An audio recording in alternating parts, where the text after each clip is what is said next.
Welcome to sports live presented by Cool. আপনাদের সঙ্গে আছি আমি সৈয়দ আবিদ হোসেন সামি।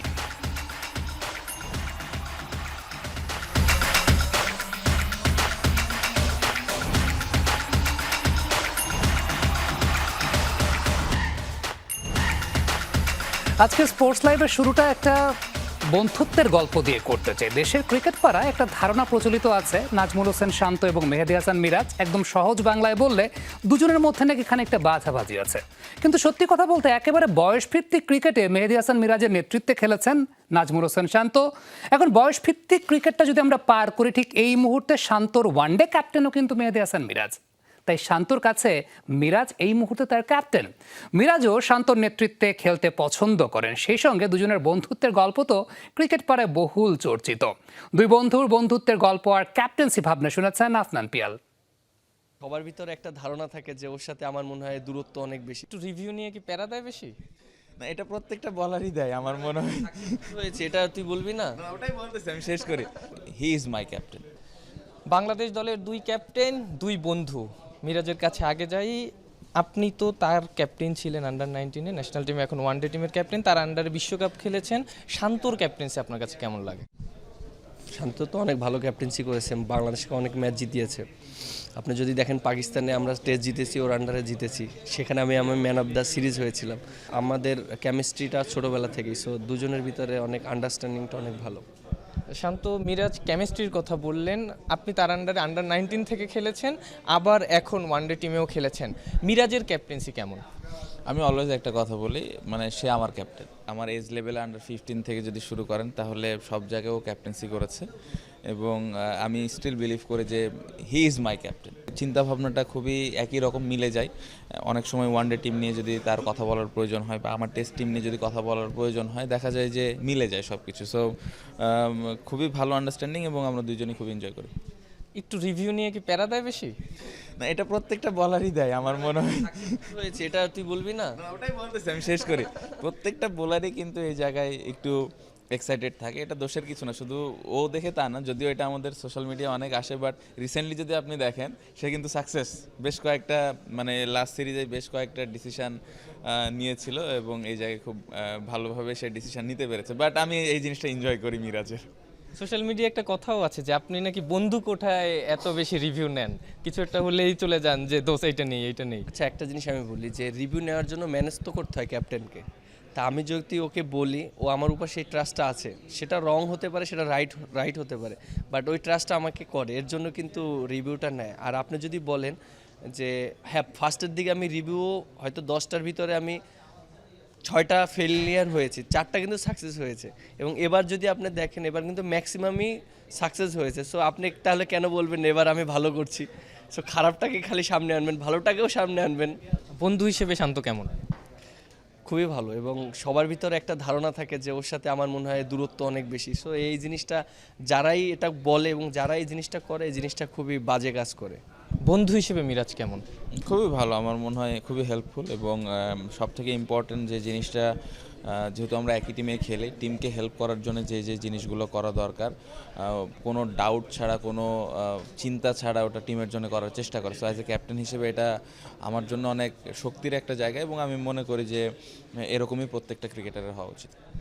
দুই দোস্তের দোস্তি যত গাঢ় হবে তাতে বাংলাদেশ ক্রিকেটেরই লাভ। Afnan Piyal, Jamuna sports, Mirpur Sher-e-Bangla stadium, Dhaka. 90-এর দশকে যারা বড় হয়েছেন তাদের মধ্যে শোয়েব আখতারের অ্যাকশনটা অনুকরণ করে বোলিং করতে চান নাই এমন মানুষ খুঁজে পাওয়াটা কিন্তু দুষ্কর। গুলিস্তান টু দামরাই একটা রান আপ, হাওয়ায় চুল উঠছে। অনেক বড় আপুর অবশ্য শোয়েব আখতারের এই রান আপটা দেখে ইমপ্রেসড হতেন এবং যেমনটা শুনতে পেয়েছি আমাদের প্রোডাকশন কন্ট্রোল রুম থেকে আমাদের প্রডিউসার পরশ ভাই, তিনিও নাকি এই অ্যাকশনে বোলিং করতেন। এখন কাকে ইমপ্রেস করার জন্য করতেন সেটা আমরা অবশ্য জানি না, তবে এই শোয়েব আখতার কিন্তু বাংলাদেশে এসেছেন ঢাকা ক্যাপিটালসের মেন্টর হয়ে এবং স্মৃতির ঝাঁপি তিনি খুলে বসেছেন। 2026 টি-20 বিশ্বকাপে বাংলাদেশ বড় কিছু করে দেখাক, এমনটাই চাওয়া পাকিস্তানি কিংবদন্তি পেসার শোয়েব আখতারের। ঢাকা ক্যাপিটালসের এই মেন্টর চাচ্ছেন তাসকিন আহমেদ ভেঙে ফেলুক তার সর্বোচ্চ গতির রেকর্ড। সেই সঙ্গে টাইগার স্পিড স্টার নাহিদ রানার গতি বাড়াতেও পরামর্শ দিয়েছেন রাওয়ালপিন্ডি এক্সপ্রেস। বিপিএলের দল ঢাকা ক্যাপিটালসের মেন্টর হয়ে এখন রাজধানীতে পাকিস্তানি স্পিড স্টার শোয়েব আক্তার। ঢাকায় আসার পর সোমবার আনুষ্ঠানিক সংবাদ সম্মেলনে গণমাধ্যমের মুখোমুখি হন পিন্ডি এক্সপ্রেস। অনুষ্ঠানের শুরুতেই ঢাকার স্কোয়াড নিয়ে উচ্ছ্বাস প্রকাশ করেন শোয়েব। বিশেষ করে তার পছন্দের ক্রিকেটার তাসকিন আহমেদের কাছ থেকে অনবদ্য কিছু দেখার অপেক্ষায় এই Pakistani. Breaks my speed record and he has bowled as bad, as fast, as hurtful. বাংলাদেশের ক্রিকেট সম্বন্ধে ভালোই খোঁজ খবর রাখেন শোয়েব আক্তার। লিটন, তানজিদ তামিম থেকে শুরু করে তাসকিন, ফিজ, নাহিদ রানা সবার সম্বন্ধে ভালো ধারণা আছে তার। তাই তো বিপিএলের অনুষ্ঠানে এলেও ফেব্রুয়ারির টি-20 বিশ্বকাপে বাংলাদেশকে ভালো কিছু করে দেখানোর আহ্বান শোয়েবের। সামর্থ্যের প্রমাণ দিতে পারলে ভালো ফলাফল সম্ভব, বিশ্বাস তার। I hope they are one of the greatest force to reckon with, and I hope they really go far because this is one of the most exciting national team, and I want Bangladesh to just to win that, or somehow manage to climb up the ladder and to win the World Cup somehow. 2024 সালে পাকিস্তানে গিয়ে ঐতিহাসিক test series জিতেছিল বাংলাদেশ। সেই সিরিজে নাহিদ রানার পেসে মুগ্ধ হয়েছিলেন শোয়েব। সুযোগ মিললে রানার গতি বাড়ানোর গোপন টিপস দিতে চান এই স্পিড স্টার। তবে সফল হতে রানার মাসেল পাওয়ার বাড়াতে বলেছেন শোয়েব। বলেছেন মাঠের বাইরের জীবনধারণও বদলাতে। Naheed Rana is the advice for him is that just to keep your training level up when it comes to the muscle mass. The fast bowling is all about taking the stress on the body. The most important is that attitude that you have towards life, and that reflects on the field. এক সময় মাঠের প্রতিদ্বন্দ্বী ছিলেন শোয়েব আক্তার ও শন Tait. দুজনের গতি ছিল সবচেয়ে বেশি। অজি টেইট এখন বাংলাদেশ দলের কোচ। টেইটের পর সুযোগ এলে বাংলাদেশের পেস বোলিং কোচ হবেন কি? এই প্রশ্নের জবাবে শোয়েব প্রশংসায় ভাসিয়েছেন টেইটকে। No, I think the Sean Tate is one of the best coaches that you have when it comes to fast bowling. You don't need me after Sean Tate. I'll be honest with you, I think you're going to keep on working with him. He's one of the fantastic guy, one of the most honest people that you can have. শোয়েবের ক্যারিয়ারটা রূপালী পর্দার সিনেমার মতো কি নেই তাতে। তবে শোয়েব বলছেন তিনি সবচেয়ে বেশি উপভোগ করেন উইকেট নেওয়াটা। সবচেয়ে প্রিয় 3 আউটের কথাও জানিয়েছেন Shoaib. My best 3 deliveries was Sachin and getting Gilchrist out in Colombo in the Yorker in 2002, and my 3rd or 4th test match getting Jack Callis out. Hasanur Rahman, Jamuna sports, Dhaka. কোনো ছাড় নাই, একেবারে শুয়ায় ফেলবো। যারা ফেসবুকে রিলস কেটে মিমস বানান, আমার এই কথাটা কোট করে হয়তোবা মিমস বানাতে পারেন, তবে এই মন্তব্যটা আমি করি নাই। এই মন্তব্যটা করেছে নাজমুল হোসেন শান্ত, বাংলাদেশ ক্যাপ্টেন। বিজয় দিবস উপলক্ষে 16 ডিসেম্বর বিকেল 5:30টায় কোয়াবের আয়োজনে অনুষ্ঠিত হবে অল স্টার্স ম্যাচে টিম অদম্য খেলবে মেহেদী হাসান মিরাজের নেতৃত্বে। টিম অপরাজেয়র ক্যাপ্টেন নাজমুল হোসেন শান্ত। ম্যাচের আগে তাই 2 দলের কথার লড়াইটা শুরু এরকম শোয়া দেওয়ার মাধ্যমে। কোনো ছাড়াছাড়ি হবে না, শুয়াই ফেলবো একদম। শুয়াই ফেলতে পারি, নাহলে শুয়েও যাইতে পারি। হয়েছে কি, ওটা কমিটির টিম বলেন, এখানে তো টিমই মাত্র 2টা। আমরা ম্যাচ জিতবে, এটাই থ্রেট হয়ে যাবে। মাঠের লড়াইয়ের আগে জমে উঠেছে কথার লড়াই। বিজয় দিবস উপলক্ষে কোয়াবের আয়োজনে বিশেষ ম্যাচ অল স্টার্স। মিরাজের টিম অদম্য, শান্তর টিম অপরাজেয়। কেহ কারে নাহি ছাড়ে, সমানে সমান। প্রিপারেশন মাঠে দেখতে পাবেন না, প্রিপারেশন সব মুখে মুখে হচ্ছে। 5টা প্লেয়ার খেলতে পারবে না। এখন আমার ডাউট আছে যে ফোন টোন করে আবার থ্রেট খাইছে নাকি আমাদের প্লেয়ারগুলো, এখন খেলতে আসবে না কেন। ওদের ব্যর্থতা যে ওরা প্লেয়ারদেরকে ঠিকঠাক মতন হয়তো গাইড করতে পারেনি এবং ইনফরমেশন দিতে পারেনি। আমরা তো ঠিকই আমাদের টিম গুছিয়ে ফেলেছি। ওদের টিমটা যখন দেখলাম মনে হলো যে না, আমাদের সেকেন্ড টিমটা খেলানোই ভালো। আমাদের শুরুর দিকে যে টিমটা ছিল আমরা তাদেরকে রেস্ট দিয়েছি। দ্বিধার মধ্যে আছি যে তারা কি প্লেয়ার কি চিনে কি না। এখন যদি ওইটার দোষ আমাদেরকে দেয় তাহলে তো এটা আসলে আমাদের পরে আসে না। বিশেষ দিনে বিশেষ আয়োজন, এমন আয়োজনের অংশ হতে পেরে আপ্লুত শান্ত মিরাজরা। এতদিন বাংলাদেশের কিংবদন্তিরা মাঠ মাতিয়েছেন 16 ডিসেম্বরে। এবার সুযোগ বর্তমান ক্রিকেটারদের সামনে। এই দিনটা সেলিব্রেট করাটা খুব ইম্পর্টেন্ট, কারণ আমরা আসলে 16 ডিসেম্বর অবশ্যই আমরা সবাই জানি যে এটা কতটুকু গৌরবের জায়গা আমাদের জন্য। সো এটা যদি আমরা অ্যাজ ক্রিকেটার খেলার মাধ্যমে যদি সেলিব্রেট করতে পারি তাহলে তো খুবই আনন্দের বিষয় এবং ভালো লাগার বিষয়। সো এটা একটা মজার বিষয় যে একসাথে আমরা খেলবো, এবং হ্যাঁ অবশ্যই যদি খেলার ভিতরে প্রতিদ্বন্দ্বিতা না থাকে তাহলে সেই খেলার কোনো মূল্য হয় না। আসলে এটা একটা মেসেজ থ্রু করা যে যারা আসতেছে, নতুন যারা ইয়াং প্লেয়ার, তারা যেন এই যে 16 ডিসেম্বরের যে একটা আমাদের যে বিজয়ের এক মাস, যে স্বাধীনতার যে ব্যাপারটা, এটা যেন তারা ধারণ করতে পারে। 16 ডিসেম্বর বিকেল 5:30টায় হোম অফ ক্রিকেটে হবে বিশেষ এই ম্যাচ। আফরান পিয়াল, যমুনা স্পোর্টস, ঢাকা। জাতীয় নির্বাচনের আগে দেশের ক্রীড়া ফেডারেশনগুলোর নির্বাচন সম্পন্ন করার উদ্যোগ নিয়েছে জাতীয় ক্রীড়া পরিষদ এনএসসি। এর মধ্য দিয়ে দীর্ঘদিন ধরে ঝুলে থাকা ফেডারেশনগুলোর নেতৃত্ব নিয়ে যে জটটা আছে সেই জট খোলার প্রক্রিয়াটা শুরু হয়েছে। এরই মধ্যে আর্চারি এবং গলফ ফেডারেশনের নির্বাচনের প্রস্তুতি শুরু হয়েছে, তবে এখনো হয়নি জাতীয় ক্রীড়া পরিষদ নীতিমালা এবং ফেডারেশনগুলোর গঠনতন্ত্র সংশোধন। তাই তো নির্বাচন প্রক্রিয়া নিয়ে হতে পারে নানা প্রশ্ন। অবশেষে খুলতে যাচ্ছে গেরো।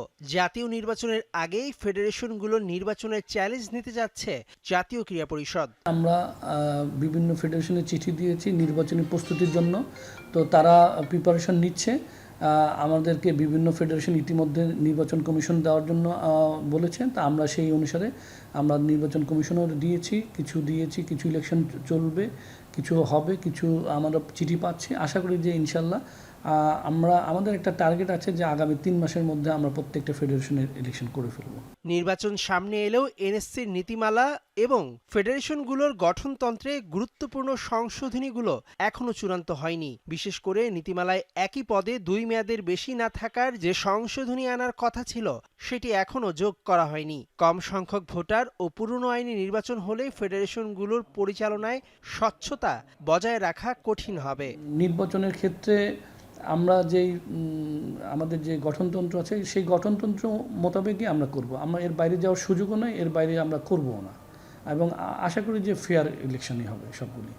প্রথমে জেলা ক্রীড়া সংস্থা, তারপর বিভাগীয় ক্রীড়া সংস্থা, সবশেষ হওয়া উচিত ফেডারেশন নির্বাচন। এই ক্রমানুসারে নির্বাচন হলে যোগ্য কাউন্সিলররা উঠে আসতো। তবে ক্রীড়া পরিষদ কোনো ফেডারেশনকেই তাড়াহুড়া করে নির্বাচনের জন্য চাপ দিচ্ছে না। অভিভাবক সংস্থা হিসেবে যে কোনো ফেডারেশন নির্বাচন করতে চাইলে তারা এই সময়ের মধ্যে আয়োজন করে দিতে প্রস্তুত। যারা পারছে তারা করে ফেলবে, আর যারা যদি কারো সমস্যা থাকে, আমরা দেখেন বাংলাদেশ অলিম্পিক অ্যাসোসিয়েশনের কিন্তু এর মধ্যে ইলেকশন হয়ে গেছে, আপনার গলফের ইলেকশন হচ্ছে। ইলেকশনের আগেই শেষ করে দেওয়ার মধ্যে যদি ইনকেস কারো সমস্যা থাকে হয়তো সামান্য একটু এদিক সেদিক হতে পারে, বাট ইলেকশনের আগে আমরা বলেছি যে নির্বাচন দিয়ে দেওয়ার জন্য। গলফ ফেডারেশনের নির্বাচন চলছে, আর আর্চারি ফেডারেশনের নির্বাচনের প্রস্তুতিও সম্পন্ন। দ্রুতই গঠন করা হবে নির্বাচন কমিশন। এই নির্বাচনে আলোচনার কেন্দ্রে রয়েছেন আর্চারির সাবেক সাধারণ সম্পাদক কাজী রাজীব উদ্দিন আহমেদ চপল, যিনি পুনরায় প্রতিদ্বন্দ্বিতা করছেন। খসড়া কাউন্সিলরশিপ তালিকায় তার পরিবারের 7 জন সদস্যের নাম থাকায় বিষয়টি বেশ গুরুত্ব পাচ্ছে। অলরেডি আপনার এই যে গলফের চলছে এবং আমরা যে আপনার আর্চারি পেয়েছি, আরও অনেকগুলি ফেডারেশন আমরা পেয়েছি, তো আমরা ম্যাক্সিমাম পাচ্ছি।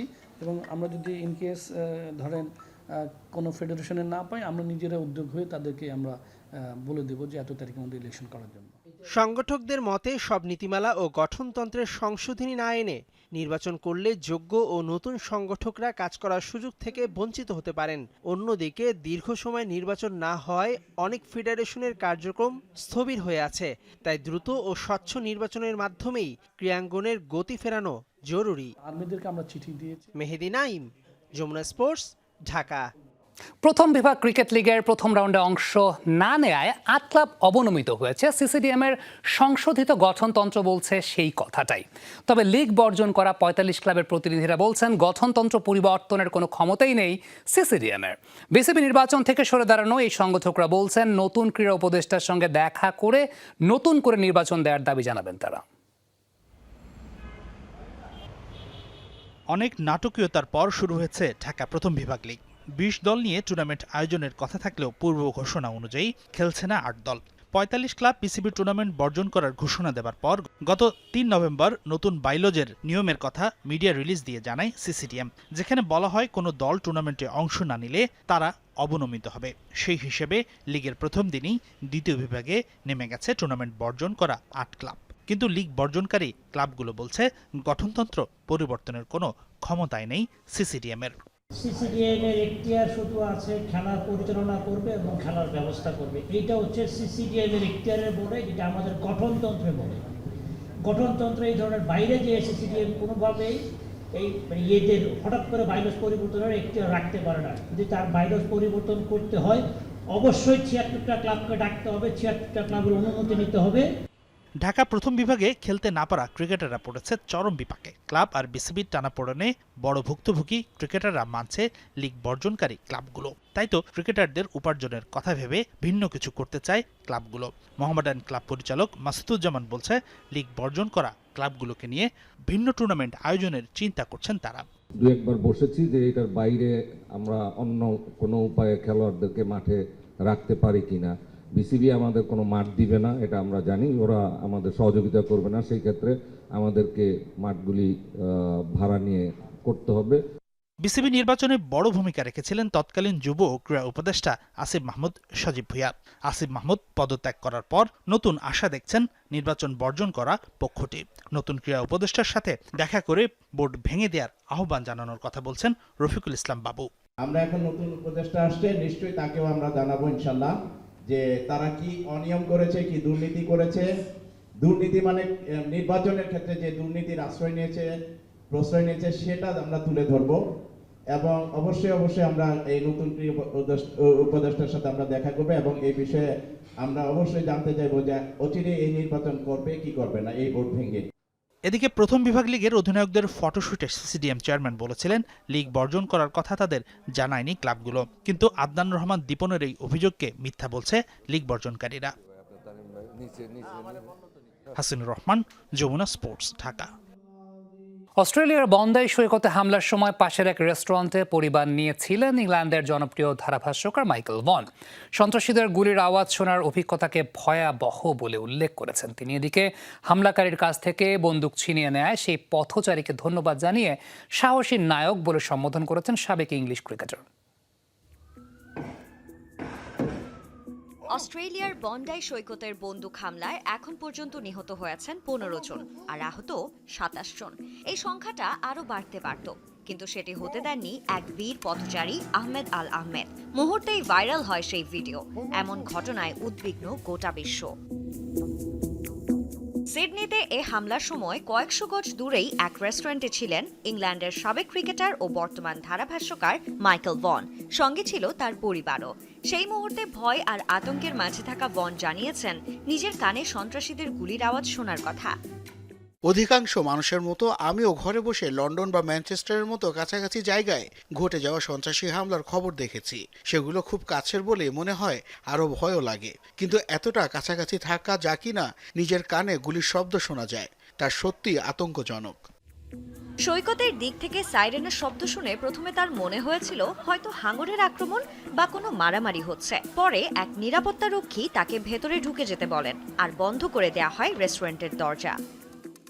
আমি কখনো এরকম অভিজ্ঞতার মুখোমুখি হইনি। আপনার চারপাশে যা ঘটছে তা আপনি জানেন, কিন্তু তা হচ্ছে বলে বিশ্বাস করতে চান না।